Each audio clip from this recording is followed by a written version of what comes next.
আসসালামু আলাইকুম এভরিওয়ান, আমি অদিতি। সবাইকে আমন্ত্রণ জানাচ্ছি আবার নতুন একটা ভ্লগে। তো আজকের ভ্লগ আমি শুরু করছি সকাল সকাল। অনেক দিন পর আমি আজকে ব্রেকফাস্টের ভিডিও নিয়ে আসছি, কারণ আজকে আমার রুটি খেতে ইচ্ছা হচ্ছিল না। তো সেদিন আমি যখন সুপার শপে গিয়েছিলাম তখন এই ছোটো ছোটো বার্গার বানগুলো আমি দেখেছিলাম। তো আমি ভাবলাম যে নিয়ে আসি। ওই সময় আমার মাথার মধ্যে ক্লিক করেছিল যে আমি বার্গার বানিয়ে খাবো। তো নিয়ে আসছি। আসার পর ফাইনালি সেদিন হচ্ছে আমার খাওয়ার আমি সময় পেয়েছিলাম। তো যাই হোক, সবচেয়ে প্রথমে হচ্ছে এখানে আমি একটা ডিম পোচ করে নিচ্ছি, কারণ বার্গার বানটা তো দেখতেই পেরেছেন খুবই ছোট। আর এই যেখানে স্বামী কাবাব ভেজে নিয়েছি। এই যে ভাজতে গিয়েও একদম পুড়ে গেছে। এখন আমার আর কোনো কিছু আগের মতো ওরকম সুন্দর গোছানো হয় না, খুব এলোমেলো, খুব তাড়াহুড়া মিলে করি, তো যার জন্য একটু সমস্যা হয়েই যায়। এই যে এখানে আমি রান্নাঘরে ফ্রিজারের উপরেই সব কিছু করছি, কারণ এই ফ্রিজার থেকে আমার এই কালো ফ্রিজটা খুবই কাছে। ফ্রিজ খুলছি, একটা জিনিস বের করছি, আবার ঢুকাচ্ছি, এরকম আর কি। তো যাই হোক, প্রথমে বার্গার বানটাকে আমি একটু ওভেনে গরম করে নিয়েছিলাম 30 সেকেন্ডের জন্য। এরপর এটাকে দুভাগ করে একটু সস লাগিয়ে নিয়েছি। তারপরে যে স্বামী কাবাবটা দিলাম, তারপরে শসা দিলাম, আর হচ্ছে পেঁয়াজ দিলাম। টমেটো খুঁজেছিলাম ফ্রিজে, দেখি টমেটো নেই। আরও লেটুস পাতাটা যদি থাকে তাহলে এগুলো দেওয়া যায়। এমনিতে তো খেতে খুবই ভালো লেগেছিলো, আমার কাছে তো খেতে খুবই ভালো লেগেছিলো। কিন্তু এর মধ্যে ওই যে চিজ থাকে না, স্লাইস চিজ, তারপরে লেটুস পাতা, তারপর আরও বিভিন্ন ধরনের সস টস, দোকানে যেভাবে করে ওইভাবে করলে আরও খুবই খেতে ভালো লাগবে। মনে হচ্ছিল না যে ভেতরে স্বামী কাবাব দেয়া। খুবই মজা লেগেছিলো খেতে। তো একটা আইডিয়া হয়ে গেল, মাঝে মধ্যে আমার যদি ক্রেভিং হয় তাহলে আমি ভেবেছি এভাবে বাসায় বানিয়ে আমি খাবো ইনশাল্লাহ। তো নাস্তা করে উঠেই তো ভাবলাম যে এই পার্সেলটা 2 দিন ধরে ঘরে পড়ে আছে, খোলাই হয়নি। তো ভাবলাম যে নাস্তা করে এটাকে আমি খুলে ফেলি। এটা একটা হ্যান্ড ব্লেন্ডার অর্ডার করেছি। আমার হ্যান্ড ব্লেন্ডার আছে, তবে ওটা আমার হাজব্যান্ড তার প্রোটিন শেক বানানোর জন্য ইউজ করে। তো ওটা দিয়ে আদা রসুন বাটা, আবার বিভিন্ন জিনিস বাটাবাটি করা আমার কাছে একটু কেমন যেন ওয়ার্ড লাগছিল, যার জন্য আমি রান্নাঘরের কাজের জন্য আলাদাভাবে আরেকটা আর কি হ্যান্ড ব্লেন্ডার আমি অর্ডার করেছি। আর ওটা পুরো হাজব্যান্ডকেই দিয়ে দিয়েছি যে তুমি ওটা দিয়ে শুধু তোমার মিল্ক শেকই বানিও, আর কোনো কিছু করা লাগবে না। এনিওয়েজ, ব্রেকফাস্টের পরে আমরা রেডি হয়ে নিয়ে আমি আর আমার বর একটু বেরিয়েছিলাম। আমার বরের ব্যাংকে একটু কাজ আছে আর কি, লোনের ওই কাগজপত্রকে কি জানি হাবিজাবি এসবের একটা কাজ আছে, তো ওটার জন্য আর কি যেতে হবে। আর আমার আরেকটা জিনিস ছিল, সেটা হচ্ছে উত্তরাতে মিস্টার DIY হয়েছে নতুন আরেকটা। তো আমি ভেবেছি ওখানে যাব। আমার অনেক দিন ধরে কিছু জিনিসের প্রয়োজন ছিল, কিছু অর্গানাইজারের প্রয়োজন ছিল। তো ভাবলাম যে হয়ে আসি। আর শাহাবির আম্মুকে নিয়ে গেলে একটু ঝামেলাই হয়ে যায়, কারণ শাহাবির একটু বিরক্ত করে। আর ওটার ভেতরে না লিফট নেই, আর সিঁড়ি ভেঙে ভেঙে ওঠা। তো আমার আম্মুর তো এমনি পায়ে ব্যথা, এগুলো সমস্যা আছে, তো সেগুলো করতে পারে না জন্য তাকে রেখে আমি আর আমার বর বেরিয়েছি। আর রাস্তা যাওয়ার পথে এই যে গরুর গাড়ি দেখা যাচ্ছে, ঈদ ভাইব একদম শুরু হয়ে গেছে আলহামদুলিল্লাহ।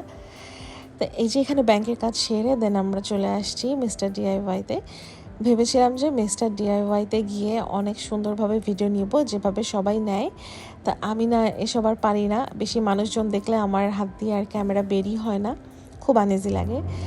তো এই যে ডাইরেক্ট শপিং করে গাড়ির ভিতরে চলে আসছি। এই পাখাটা নিয়েছি, পাখাটা দেখেন কি কিউট কিউট কিউট, কতগুলো কার্টুন আছে।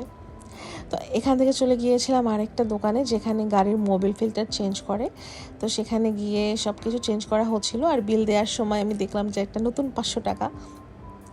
তো একটা খপ করে 500 টাকাটা আমি ছিনিয়ে নিলাম আমার বরের কাছ থেকে। তো আমি ওটা আবার ভিডিওতে একটু দেখাচ্ছিলাম। এরপরে আমরা বাসায় আসতে আসতে প্রায় দুপুর 2টোই বেজে গিয়েছিল। তারপরে আমরা লাঞ্চ করে নিয়ে এই যে রুমে একটু রেস্ট করছিলাম, শাবিরকে ওর বাবা নিয়েছিল। এরপর আমরা আবার বেরিয়েছি। এখানে আসছি আমরা একটা হসপিটালে, কি যেন নাম ছিল। এখানে মেনলি আসছি আমার আম্মুর ফিজিওথেরাপির ব্যাপারে কথা বলার জন্য, কারণ তার শরীরে প্রচুর ব্যথা, আর ডক্টরও বলেছেন তাকে ফিজিওথেরাপি নিতে। তো সেই বিষয়ে খোঁজ নেওয়ার জন্য আমরা এসেছিলাম। তো আমার বর আর আম্মু গিয়েছিল ভেতরে, আর হামের জন্য আমি আসলে হসপিটালের ভেতরে স্বাভাবিককে নিয়ে যাইনি। এরপর গিয়েছিলাম হচ্ছে এনিমার্টে ঘুরতে ঘুরতে এই তেলটা চোখে পড়লো। কি অ্যাভেঞ্জার অয়েল, এটার ভেতরে বিভিন্ন শিকড় মিকড় তারপরে আরও কী কী হাবিজাবি ছিল। তো ভাবলাম যে দেখি, মানে মনে শান্ত না, এটা তো হরমোনের কারণে চুল উঠছে, কিন্তু তারপরেও মনে হলো যেহেতু হেয়ার ফল কন্ট্রোল লেখা ছিল, না জানি কি একটা লেখা ছিল, এই জন্য ভাবলাম আচ্ছা ঠিক আছে ট্রাই করে দেখি যদি একটু কাজে লাগে। এগুলো আসলে মনকে সান্ত্বনা দেওয়া আর অন্য কোনো কিছুই না। এরপরে হচ্ছে এই যে একটু বিস্কিটের এরিয়াতে আসলাম, এখান থেকে কিছু বিস্কিটস নিলাম আমার জন্য। তারপরে আরও সংসারের হাবিজাবি টুকটাক কেনাকাটা, এই যে এখানে ভিম লিকুইড শেষ হয়ে গিয়েছিল, এগুলো নিলাম। আমরা না তীরের সয়াবিন তেলটা ইউজ করি, তো এই তীরের সয়াবিন তেলটা আমি কোথাও পাই না, খুব রেয়ার।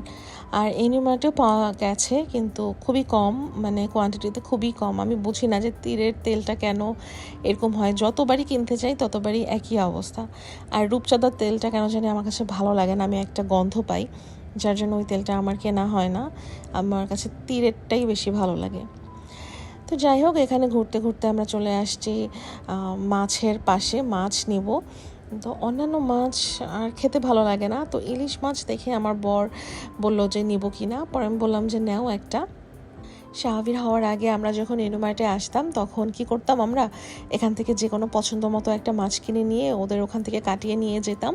তারপরে বাসায় গিয়ে আমার বর বলতো যে এটা এখনই রান্না করে দাও, রাতে এটা দিয়েই ভাত খাবো। তো ওভাবেই আমি করতাম। তো সেদিনও এখান থেকে ইলিশ মাছ কাটিয়ে নিয়ে বাসায় গিয়ে দেন রান্না করে আমরা খেয়েছিলাম। আর মাছটা এত মজা ছিল, মানে অনেক দিন পর মনে হলো যে একদম খাঁটি অরিজিনাল ইলিশ মাছ আমি খেতে পারলাম। ছোটোবেলায় আমরা যেরকম ইলিশের গন্ধ পেতাম না, ইলিশ মাছ দিয়ে যেমন মানে গন্ধ পেতাম, একদম সফট, এত সুন্দর ছিল ইলিশ মাছটা। আমার বর এটাই বলে যে ইলিশ মাছের তো এমনিও দাম অমনিও দাম, এই বাজারে লোকাল বাজারেও দাম আবার ইউনিমার্টেও দাম, কিন্তু লোকাল বাজারগুলো নিয়ে দেখা যায় যে ম্যাক্সিমাম সময় ঠকাই লাগে, মানে অরিজিনাল ইলিশটা পাওয়া যায় না। কিন্তু এখানেরটা খুবই ভালো ছিল, মানে একদম ওয়ার্থ ইট।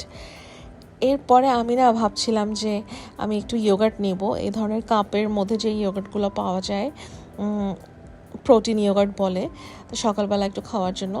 আমার না মাথার মধ্যে ছিল এগুলো বোধহয় 100 টাকা করে, কিন্তু এখানে এসে দেখি 290 টাকা, মানে পুরো পাগলের মতো। পরে তো আমি নিব না, পরে আমার হাজব্যান্ড বলছেন যে না নাও, অ্যাটলিস্ট খেয়ে দেখো যে কীরকম। যেহেতু ব্লুবেরি ছিল, আর ব্লুবেরি, স্ট্রবেরি, তারপরে পেচ, আরও কী কী যেন ছিল, এগুলো তো খুব দামি ফল, এইগুলো দেওয়া তো স্বাভাবিক, দাম তো একটু হবেই। কিন্তু এতটুকুন একটা কাপের মধ্যে এই 290 টাকা ইনভেস্ট করতে আসলে আমার খুবই কষ্ট লাগছিল। আমি নিতাম না, জাস্ট টেস্ট করার জন্য আমার বড় বলল, যার জন্য আমি একটু একটা নিয়েছি, জাস্ট দেখার জন্য যে এটার মধ্যে আহামরি কী আছে। তো যাই হোক, এখান থেকে কেনাকাটা করে আমরা আবার বেসমেন্টের দিকেই চলে আসছি, কারণ বেসমেন্টের লিফটে করে আমরা উপরে উঠে যাব, কারণ আমার মোমোর ক্রেভিং হচ্ছিল। আমার প্রতি সপ্তাহে একবার করে মোমোর ক্রেভিং হয়, এটা খাওয়ার জন্য আমরা আসছিলাম। তা আমার বর কিচ্ছু খাননি, আম্মুও কিছু খায়নি, আম্মু তো বাহিরে এমনিও কিছু খায় না। তো আমার বর কেন খায়নি, কারণ সে তার পেটে জায়গা রাখছে, বাসায় গিয়ে ইলিশ মাছ দিয়ে সে ভালো করে ভাত খাবেন, এই জন্য সে কিছুই খাননি। তা আমি আমার জন্য অর্ডার করেছিলাম একটা সি ফুড চাউমিন আর আরেকটা হচ্ছে মোমো। তো এগুলো আমি আর কি খেয়েছিলাম। তো চাউমিনটা আমার কাছে অত বেশি একটা ভালো লাগেনি, কিন্তু মোমোটা খেয়েছিলাম। মোমো আমার বড় খেয়েছিল। আর এই যে এদিকে শাহবির বাহিরে গেলে সে তার স্ট্রলারে থাকে না, সে খালি উঠবে, আমাদের সাথে থাকবে, সে সব কিছু দেখবে, ঘুরবে ফিরবে, এগুলো তো সে পছন্দ করে। আর স্ট্রলারে যদি রেখে দিই তাহলে সে প্রচুর কান্না করে, এই জন্য তার বাবা তাকে নিয়ে বসেছিল আর আমি এই ফাঁকে একটু খেয়ে নিচ্ছিলাম। তো এনিওয়েজ, এটা হচ্ছে তার পরদিনের ভিডিও। সকাল সকাল আমি সমস্ত কিছু একেবারে বিছানার উপর নিয়ে বসে পড়েছি, মানে DIY থেকে কী কী কিনেছিলাম। এটা একটা ব্যায়ামের জিনিস, আমার বর কিনেছে তার জন্য।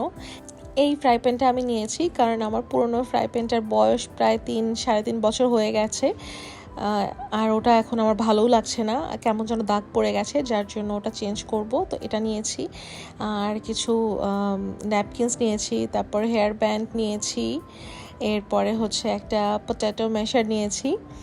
আমার যতগুলো পটেটো ম্যাশার আমি নিয়েছিলাম স্টিলের, সমস্ত কিছু ভেঙে চুরে শেষ, এই জন্য লাস্টে আমি ওটা নিয়েছি। আর এই হাত পাখা টোটাল আমি 3টা নিয়েছি, 3টে ডিজাইনের 3টা, একটা তো আমি গাড়িতেই দেখিয়েছি আর এটা হচ্ছে বাকি দুটো। তারপরে আম্মুর রুমে দেওয়ার জন্য একটা টেবিল ক্লক কিনেছি আমি। তারপরে হচ্ছে দুটো সোপ কেস নিয়েছি। আমার ওয়াশরুমে শাওয়ার এরিয়াতে সোপ কেস আছে, কিন্তু বেসিন এরিয়াতে আমি ভুলে সোপ কেস আমার কেনাই হয়নি, যার জন্য আমি এখান থেকে এই দুটো নিয়েছি, আমাদের বেসিন এরিয়াতে আমি লাগিয়ে দিব। আর এটা একটা অর্গানাইজার নিয়েছি, আমার ড্রেসিং এরিয়াতে সমস্ত কিছু বাহিরে প্রচুর মানে এলোমেলো হয়ে থাকে আমার কাছে, আর এখনও আমার গোছানোর মতো অত টাইমও নেই, যার জন্য আমি অর্গানাইজারগুলো নিয়ে এসেছি। তো এই ছিল আজকের ব্লগে। তো ব্লগ যদি ভালো লেগে থাকে like, comment, share and subscribe করে দিতে পারেন। দেখা হবে ইনশাআল্লাহ নেক্সট ব্লগে। টিল দেন টেক কেয়ার, আল্লাহ হাফেজ।